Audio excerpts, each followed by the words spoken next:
Dr. Danijela Zavec Pavlinič se je rodila 24. decembra leta 1974 v Murski Soboti. Diplomirala je na Fakulteti za strojništvo Univerze v Mariboru, kjer je tudi magistrirala in leta 2005 doktorirala z doktorsko disertacijo na temo napovedovanje kakovosti izgleda oblačil. V letih od 1998 do 2007 je bila zaposlena na Univerzi v Mariboru, Fakulteti za strojništvo, oddelek za tekstilstvo kot asistentka in raziskovalka. Nato se je s podoktorskim projektom za gospodarstvo zaposlila v podjetju Biomet d.o.o. v Ljubljani, kjer danes deluje kot raziskovalka in vodja različnih aplikativnih projektov. Svoje znanstveno delo dopolnjuje strokovnjaki Inštituta Jožef Štefan ter Inštituta za proizvodno strojništvo Fakultete za strojništvo Univerze v Mariboru. Svojim znanjem se vključujejo v razvojno-raziskovalna področja načrtovanja oblačilnih sistemov, ki jih ljudje uporabljajo pri svojem delu v ekstremnih okoljskih pogojih. Njeno področje delovanja vključuje tudi simulacije in modeliranje termoregulacijskih odzivov ljudi, kar je ključnega pomena za področje, kjer testiranje z ljudmi ne pride v poštev zaradi ogrožanja zdravja in varnosti pri ljudeh. Pomurska akademkinja dr. Danijela Zavec Pavlinič je gvišno ena tistih, za kere pa res sem vala, ko so ne pozabile, odkąd so doma. Po študiji pa akademski karieri v Mariboru in zdaj raziskovalni karieri v Ljubljani na podjetju Biomet, sikdar rada pomaga nazaj v Pomurje, rada pride nazaj v Pomurje in se seveda tudi poveže z tistimi, kjer v Pomurju delajo na področju tekstila. Seveda v prvi vrsti z Muro, ki je tudi ključno probala pripomočiti k tome, da bi prišli do novih vsebin, da bi prišli do tistega, ki je puno dodane vrednosti, ki treba dosta znanja imeti, pa tudi ovak rada se odzove na kakšokoli našo vabilo in je tudi ena stalnih članic na konferencah Pomurske akademije. In fejst smo radi, da Danijelo imamo v Pomurski akademiji in fejst smo radi, kako že povedano, ne pozablja, odkąd je doma in tudi v Ljubljani premišljavlja na Pomurje.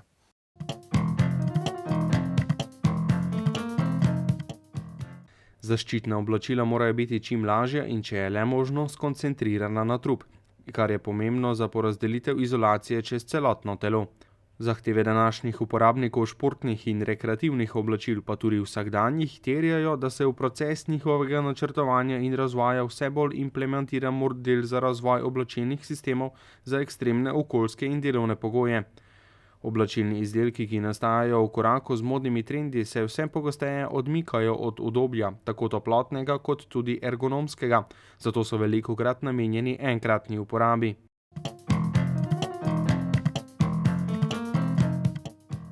Razvoj in optimizacija ustrezne zaščitne delovne opreme za različne ekstremne okoljske in delovne pogoje potrebujejo multidisciplinarni pristop. To pomeni, da del vsake zaščitne opreme predstavlja oblačilni sistem, ki je in mora biti večnamenski in v katerega je že v procesu načrtovanja in oblikovanja vključenih veliko različnih faktorjev. Pri načrtovanju takšnih in podobnih oblačilnih sistemov je razen biometeoroloških parametrov potrebno definirati tudi predvideno aktivnost uporabnika in na podlagi teh kriterijev določiti termodinamiko, ki bo dovoljevala vzdrževanje toplotnega ravnovesja v telesu. Na podlagi teh izračunov se nato razvijajo prototipi oblačilnih sistemov, ki naj bi omogočili optimalno izmenjavo toplote med telesom in okolico v danih pogojih, kar je izvedljivo z ustrezno kombinacijo slojev tekstilnih materialov v izdelanih oblačilih.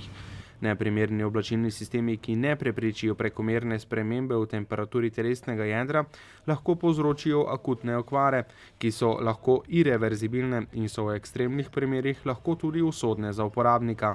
Dostakrat se je mislilo, da tekstil nema perspektive, zavolo toga, ka v drugih krajih fejst fali lejko šivljajo. Leke, gli to, ka šivljajo fejst fali, je tista stvar, na katero pa mi moramo računati. Torej šivati tisto, ka ovi ne vejo.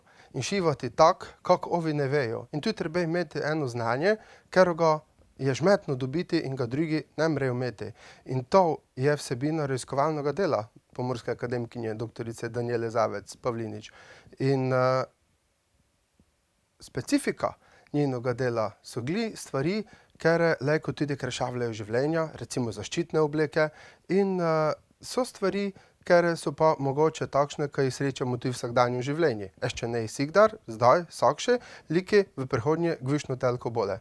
In zavoljo toga toliko bolj vabljeni k njenimi gnjišnimi predavanji, zato ker bomo zvedeli nekaj, kaj gnje se ešče raziskovalna stvar, vitro mu jo pa že imeli oblečeno.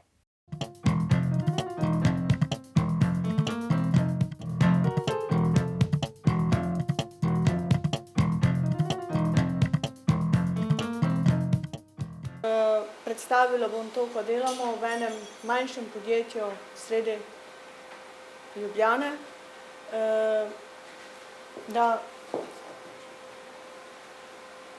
kjer gre za inovativne tehnologije, ki so povezane s tekstilom. In odločitev, da to danes tukaj prikažem, je delno tudi povod za stanje v podjetju Mura, takšno kot je, ker vedno, ko se pojavim v tej regiji, letijo na mene vprašanja, ja, zakaj pa tega ne delate v Muri, kako bi to lahko delali v Muri, ampak predstavitve so bile takšne in drugačne in mogoče še zdaj za širšo javnost samo na kratko predstavim to, kar res delamo in kar se meri v svetovnem merilu, kar je cenjeno in kar se izvaja. Ko govorimo o ekstremnih okoljskih pogojih, so s tem povezani tudi delovni pogoji in oblačila, ki jih ti ljudje uporabljajo, sodijo v najvišjo skupino oblačilnih izdelkov, kjer so zahteve tudi najvišje. In sicer so to zahteve z vidika za zagotavljanje zdravja in pa za zaščito teh ljudi, ki nas branijo vsak dan, ali so to vojaki, ki nas rešujejo vsak dan, so to gasilci, reševalci, ali pa so to tudi uradniki na carinskih in policijskih izpostavah ali tudi na sodiščih.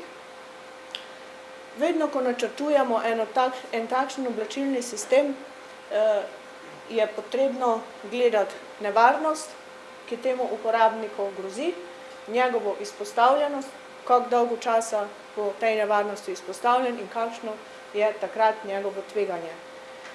Pri tem pa je potrebno nujno upoštevati, da ta oblačilni sistem ne vpliva na njegovo učinkovitost, da ga dovolj ščiti in da mu je udobno.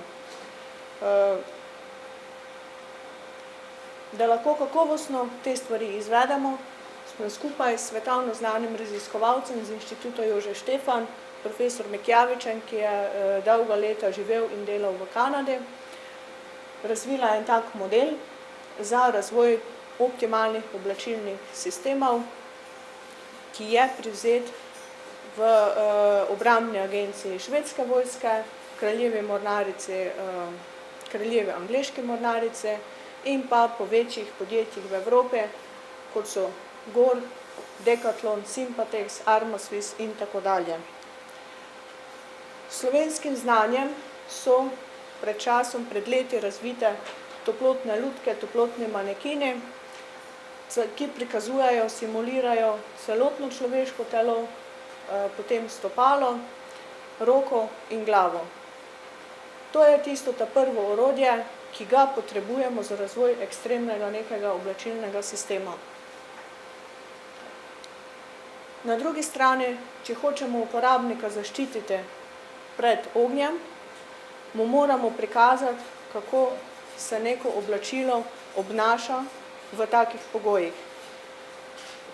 Tudi to opremo smo preselili, zdaj že skoraj pred 2 letoma, v Pomursko regijo. Locirana je v zunanjih prostorih Pomurskega tehnološkega parka. Isti čas pa v sam ta razvoj potrebno vključiti testiranje z ljudmi. Tega običajno oblačilna podjetja sama kot taka razvojnih izdelkih ne delajo, je pa nujno potrebno, saj šele takrat, ko nek človek v nekem pogorišču, akciji, na kriznih, bojnih operacijah in nebojnih, šele takrat lahko da neki backfit, kaj se z njim dogaja, ali mu je to oblačilo prav, ga tišči, mu je prevroče, lahko pride do pregretja, prihaja pri teh ljudeh do toplotnih šokov, ali pa v ekstremnih hladnih okoljih da prihaja do zmrzlinskih in nezmrzlinskih okvar. Take raziskave se v Sloveniji izvajajo, in sicer so se izvajali na Pokljuki, Ankaranu, trenutno pa vse lociramo v Olimpijski športni center v Planici. Po drugi strani so v tak proces načrtovanja vključena tudi testiranja z ljudmi v računalniško simuliranih klimatiziranih komorah. En tak primer, ki se je zdaj pred kratkim, ki smo ga izvedli, je bilo simulacija tropskega in puščavskega okolja in se v bistvu preizkušalo vzdržljivost teh ljudi, preiskovancev, ko so imeli polno bojno opremo, tudi radiološko, kemično in biološko zaščito. Paralelno vsemu temu so na voljo različni računalniški programi, kjer sodelujemo z priznanim raziskovalcem, ki je svoja leta posvetil delo v NASA agenciji na Univerzi v Teksasu. In sedaj naše delo, ki nastaja v Sloveniji, ki tudi izhaja iz Pomurja, je popeljal sam svetovni vrh. In če sedaj grem nazaj na tole sliko, vidimo, da v drugo skupino po tej razvrstitvi spadajo poslovna oblačila. Moške obleke, ženske kostimi, nadaljujejo se skupina oblačil za rekreacijo, šport in tako dalje. In mogoče vprašanje za izziv v tej regiji, ki ima vrhunsko tehnološko znanje v izdelavi tekstila in je svetovnem vrhu v izdelavi sodobno tehnologijo, da bi mogoče pobuda prihajala iz osrednje Slovenije, da se vse take stvari, ki so službene oblačila in tako dalje, še vedno izdelujejo v Pomurju. S tem bi se marsikaj premaknilo naprej in obstoječemu znanju visokokakovostne tehnologije bi dodali še znanost in raziskave.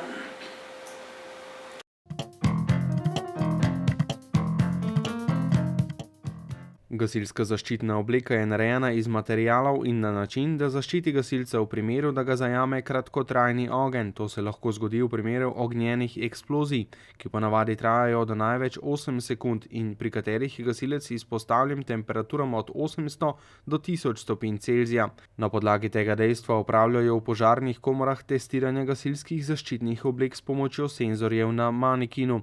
Rezultati testov kažejo, da bi pravilno opremljen gasilec v takšnem primeru utrpel opekline praviloma le v manjšem obsegu, ki njegovega življenja ne bi ogrozile.